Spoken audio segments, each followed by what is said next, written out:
Que grande líder que é o Joker? Ele é o grande líder fascista.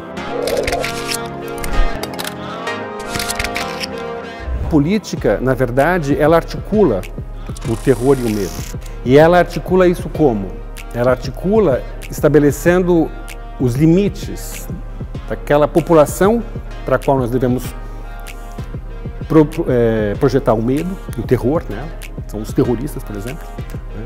E aquelas pessoas que merecem compaixão, merecem a proteção do Estado. Então o Estado está o tempo todo delineando essas fronteiras. Então, por exemplo, um Estado que criminaliza as favelas, as periferias, trata essas regiões como regiões de guerra, onde as pessoas passam de metralhadora em helicópteros, etc., está construindo uma política das paixões, né? Ela está estabelecendo pessoas que devem ser protegidas e aquelas que devem ser atacadas. Isso é uma política muito clara. Então, em termos internacionais, os Estados Unidos divide lugares do mundo onde estão os terroristas, os focos terroristas, nesses lugares eles mandam bomba, etc. E ele fala que está lutando pela democracia. Tem uma argumentação iluminista sustentando esse terror, né?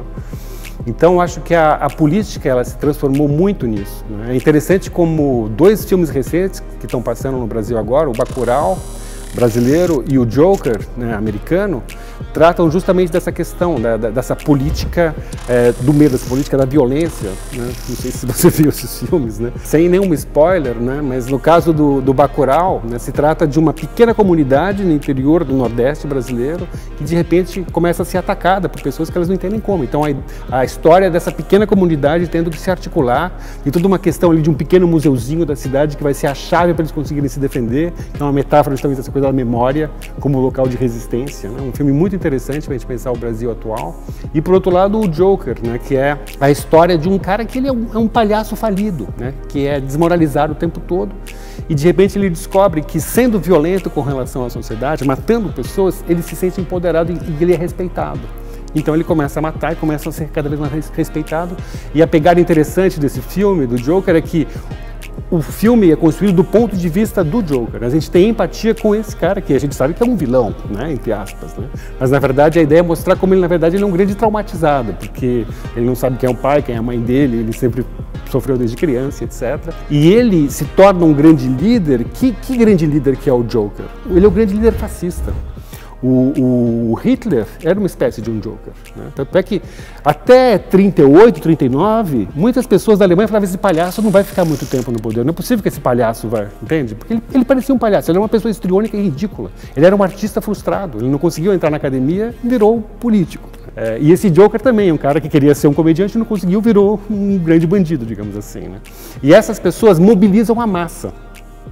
É interessante o Joker porque tem uma cena, mais de uma cena do filme se passa dentro do cinema. E o Walter Benjamin, que é esse filósofo que eu gosto bastante, né, ele analisava o cinema como um local de educação da massa, né? Porque ele fala a massa, numa sociedade que tem tendências fascistas, ela vai tender para o fascismo, vai venerar o grande líder fascista, né?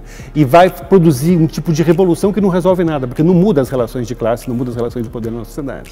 Ou essa massa pode se conscientizar politicamente. O Benjamin acreditava que o cinema era um lugar de conscientização das pessoas, contra o Adorno, o Horkheimer, que eram mais pessimistas, né? Ele acreditava nisso, né? Mas então a questão é como as artes, você falou das artes, né? As artes elas têm essa capacidade de nos tornar empáticos. Em vez de nos tornar dominados pelo medo, né, nós vamos ser empáticos com relação aos outros. Perceber que aquele cara que está lá na favela não tem nada de ruim, ele é uma pessoa que nem você, né? Aquele cara que mora no Iraque ou na Síria também não é um monstro. Então a arte ela tem essa capacidade de permitir uma horizontalização das relações, né? Romper as hierarquias, romper essas falsas hierarquias que são construídas o tempo todo pelos poderosos, que querem estabelecer justamente os grupos que devem ser protegidos e devemos ter compaixão com relação a eles e aqueles outros que merecem morrer, né? O típico é o negro no filme americano dos anos 70, 80, que sempre é o primeiro a morrer nas aventuras, né? E sempre aquele modelo biopolítico norte-americano é o herói, né? É escrachado aquilo, né? De certa maneira isso não é reproduzido até hoje, né? Mas são coisas sutis, mas a partir disso a gente estrutura nossas mentes e nossas ações, né?